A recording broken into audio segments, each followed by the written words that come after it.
Hi, இன்னைக்கு இந்த வீடியோவில் எலக்ட்ரோஸ்டாட்டிக்ஸில் ப்ரீவியஸ் நீட் கொஸ்டின்ஸ் என்னென்னு பார்ப்போம். ஓகே, அதில் முதல் கொஸ்டினில் இரண்டு சம மின்னூட்டங்கள் Q சேரும் கோட்டின் மையத்தில் ஒரு மின்னூட்டம் Q வைக்கப்பட்டிருக்கிறது.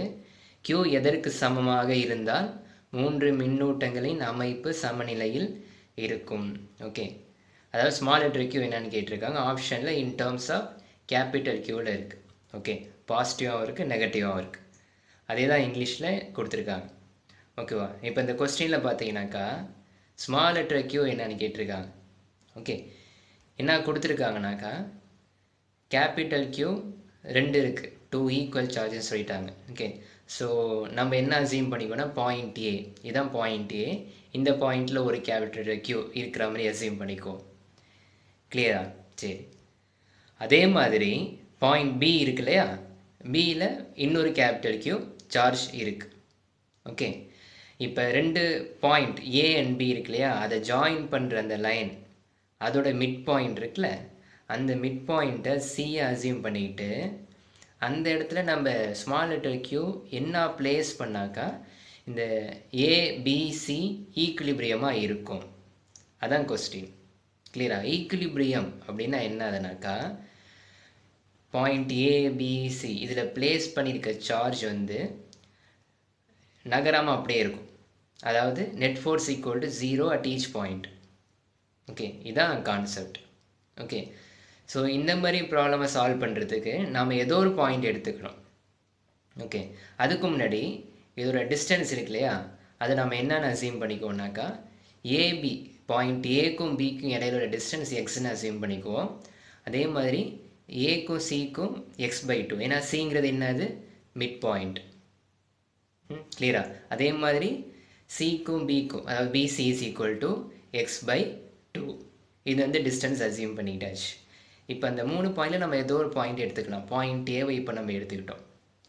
ஓகே, ஸோ இப்போ இந்த பாயிண்ட் ஏல என்ன ஃபோர்ஸ் ஆக்ட் ஆகுனா, அதாவது பாயிண்ட் பிலேருந்து என்ன ஃபோர்ஸ் ஆக்ட் ஆகுனாக்கா force acting on point A due to charge placed at point B. Okay, அதை தான் நம்ம நொட்டேஷன் எப்படி யூஸ் பண்ணுவோம்னா F(AB)ன்னு யூஸ் பண்ணுவோம்.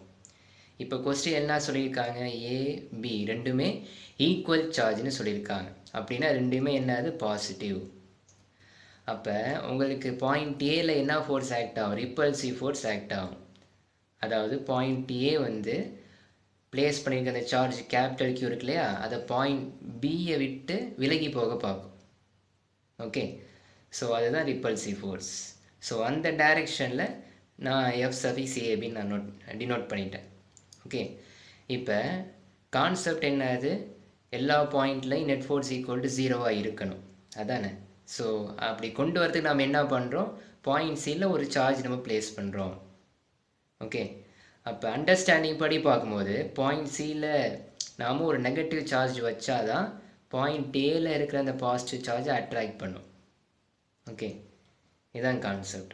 ஓகே, ஸோ அப்படின்னாக்கா பாயிண்ட் சிலேருந்து ஆக்ட் ஆகிற ஃபோர்ஸ், அதாவது force acting on point A due to charge placed at point C, இது வந்து அட்ராக்டிவ் டைரெக்ஷன், அட்ராக்டிவ் ஃபோர்ஸுங்கனால பாயிண்ட் Cயை நோக்கி நகரும், பாயிண்ட் ஏல பிளேஸ் பண்ணியிருக்க சார்ஜ்.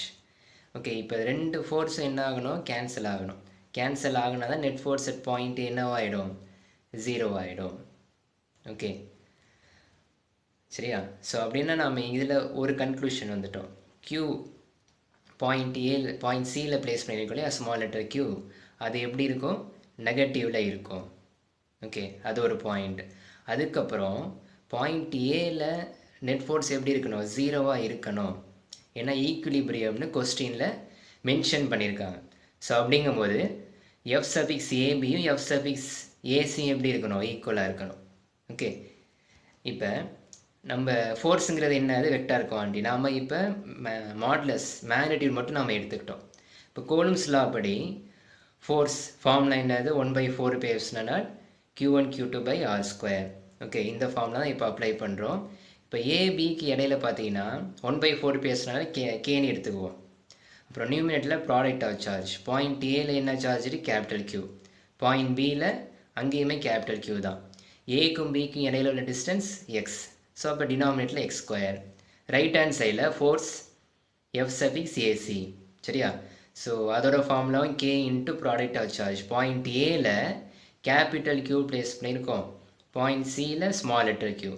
ஓகே, அப்புறம் டினாமினேட்டரில் ஏக்கும் சிக்கும் இடையில உள்ள டிஸ்டன்ஸ் என்னது?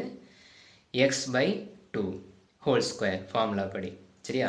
ஸோ இப்போ இதில் காமன் டேர்ம்ஸாக கேன்சல் பண்ணிங்கனாக்கா remaining capital Q is equal to 4q வரும், ஸ்மால் லெட்டர் கியூ. அதாவது small letter Q equal to q/4. இப்போ நாம் கண்டுபிடிச்சிருக்கு வந்து மேக்னிடியூட் மட்டும்தான். ஓகே, சரியா? இப்போ நம்ம டைரெக்ஷனையும் கன்சிடர் பண்ணிட்டீங்கனாக்கா q இருக்கு இல்லையா, q ஸ்மால் லெட்டர் q வந்து மைனஸ் கேபிட்டல் q/4ன்னு வரும். Okay, so small letter q வந்து நெகட்டிவாக இருந்தால் தான் அங்கே உங்களுக்கு நெட் ஃபோர்ஸ் கேன்சல் ஆகிடும். ஆல்ரெடி இந்த டயக்ராம் பார்த்துருக்கோம். சரியா? ஸோ கொஸ்டினில் பார்த்தீங்கன்னாக்கா ஆப்ஷன் டி மேட்ச் ஆகும். ஓகே, கிளியரா? ஓகே, அடுத்த கொஸ்டினில் 1 சென்டிமீட்டர் மற்றும் 3 சென்டிமீட்டர் ஆரம் கொண்ட 2 உலோக கோளங்களுக்கு முறையே 1 × 10⁻² கோலும் மற்றும் 5 × 10⁻² கோலும் மின்னூட்டம் அளிக்கப்படுகிறது. இவை அனைத்தும் ஒரு மின் கடத்தும் கம்பியின் மூலம் இணைக்கப்பட்டால் பெரிய கோளத்தின் இறுதி மின்னூட்டம் என்ன? ஓகே, ஆப்ஷன் எல்லாமே எப்படி இருக்குனாக்கா கூலூமில் இருக்குது. ஓகே, அதாவது 2 ஸ்பியரிக்கல் மெட்டாலிக் ஆப்ஜெக்ட் இருக்குது. ஒன்றுத்தோட ரேடியஸ் வந்து 1 சென்டிமீட்டர், ரெண்டாவது வந்து 3 சென்டிமீட்டர். ஒவ்வொரு இதுலையும் -1 × 10⁻², ரெண்டாவதுல 5 × 10⁻² கோலும் சார்ஜ் பண்ணியிருக்கோம். ஓகே, இப்போ இதுக்கப்புறம் இந்த 2 மெட்டாலிக் ஸ்பியர் இருக்கு இல்லையா, ஸோ ரெண்டுத்தையும் கனெக்ட் பண்ணுறோம் கண்டக்டிங் ஒயர்னால்.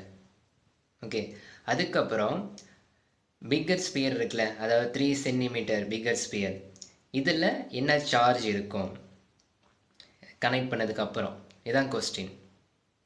கிளியரா? ஸோ இப்போ என்ன நான் கொடுத்துருக்காங்கன்னா radius of A, sphere A 1 centimetre தான் சேம் பண்ணிக்கும். அப்புறம் ரேடியஸ் ஆஃப் ஸ்பியர் பி இது வந்து 3 சென்டிமீட்டர். ஓகேவா? சரி, இப்போ ரெண்டுத்தையும் ஜாயின் பண்ணுறாங்க. ஜாயின் பண்ணதுக்கப்புறம் என்ன ஆகுனா இந்த -1 × 10⁻², அப்புறம் 5 × 10⁻² இருக்கு இல்லையா, அது மைனஸ் டேர்மும் ப்ளஸ் டேர்மும் கேன்சல் ஆனீங்கனாக்கா ரிமைனிங் டேர்ம் என்ன ஆகும்? 5 - 1 4. அப்போ நெட் சார்ஜ் உங்களுக்கு என்னவாக இருக்குன்னா 4 × 10⁻² கூலும். புரியுதா? அதாவது 5 - 1 4 × 10⁻² கூலும் தான் உங்களுக்கு நெட் சார்ஜாக இருக்கும். எப்போ? 2 மெட்டாலிக் ஸ்பியரையும் கனெக்ட் பண்ணதுக்கு அப்புறம். கிளியரா? சரி, இப்போ அடுத்ததில் என்ன கேட்டிருக்காங்க கனெக்ட் பண்ணதுக்கப்புறம்? இப்போ Q∗B, பிங்கிறதா உங்களுக்கு லார்ஜர் ஸ்பியர், இதில் என்ன சார்ஜ் இருக்கும் அதான் கேட்டிருக்காங்க. Q∗B தான் கேட்டிருக்காங்க. கொஸ்டின் கிளியரா? சரி, இப்போ இதில் 2 மெட்டாலிக் ஸ்பியரையும் கனெக்ட் பண்ணதுக்கப்புறம் என்ன ஆகும்னாக்கா பொட்டென்ஷியல் ரெண்டுத்துக்குமே ஈக்குவல் ஆகிடும் எனர்ஜி லெவல். பொட்டென்ஷியல் என்ன குவான்டிட்டினா ஸ்கேலார் குவான்டிட்டி. பொட்டென்ஷியல் டெஃபினேஷன் பார்த்தீங்கன்னா ஓர்டன் பர் யூனிட் சார்ஜ் அப்படி தான் ஆரம்பிக்கும். ஓர்டன்கிறது உங்களுக்கு ஸ்கேலார் குவான்டிட்டி. சரியா? ஸோ எனர்ஜி, அதாவது potential of sphere A and B after connecting ரெண்டுத்துக்குமே சேமாக இருக்கும். இதான் கான்செப்ட். இப்போ இதோட ஃபார்முலா பார்த்தீங்கன்னா 1/4πε0 Q/R, அதாவது டிஸ்டன்ஸ். ஓகே, அதை அப்ளை பண்ணிங்கன்னா K into charge at metallic sphere A, அது Q∗A எடுத்துக்குவோம், radius of metallic sphere A R∗A. அதே மாதிரி தான் B இருக்கும், K இன்ட்டு Q∗B R∗B. இப்போ ஆல்ரெடி நம்ம நோட் பண்ணோம் நெட் சார்ஜ் 10⁻² கூலும்னு ஆல்ரெடி நம்ம பார்த்தோம். Okay, so that is equal to X அப்படின்னு அசியூம் பண்ணிக்குவோம். ஓகே, இப்போ அடுத்ததில் அந்த மொதல் ஈக்குவேஷன் இருக்கு இல்லையா, K into QA/R∗A equal to K into Q∗B/R∗B. அதில் QAக்கு பதிலாக நம்ம என்ன சப்ஸ்டிட் பண்ணிக்கலாம்னா X - QB. ஓகே, எதுக்கு இப்படி பண்ணுறோன்னா நமக்கு என்ன தேவை? QB மட்டும்தான் தேவை. ஓகே, எக்ஸோட வேலை நமக்கு தெரியும். சரியா? ஸோ இதெல்லாம் சப்ஸ்டிட் பண்ணி சிம்பிளை பண்ணிங்கன்னா Q∗B is equal to 3 × 10⁻² coulomb அப்படின்னு வரும்.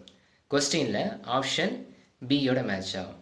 இப்போ இதே இது சார்ஜ் ஆஃப் ஸ்மால் ஸ்பியர் அப்படின்னு கேட்டிருந்தாங்கன்னா கியூ சஃபிக்ஸ் ஏவை நீங்கள் கண்டுபிடிக்கிற மாதிரி இருக்கும். கிளியரா? சரி. அடுத்தது, what is the flux through a cube of side A if a point charge of Q is at one of its corner? Okay, so இதில் 4 ஆப்ஷன் கொடுத்தாங்க. இது வந்து டெரிவேஷன் மாதிரி போகும். ஓகே, ஸோ இந்த கொஸ்டினுக்கான சொல்யூஷன் நீங்கள் ட்ரை பண்ணுங்கள். இதோட சொல்யூஷன் நான் நெக்ஸ்ட் வீடியோவில் ஷேர் பண்ணுறேன். ஓகேவா? Okay, thank you.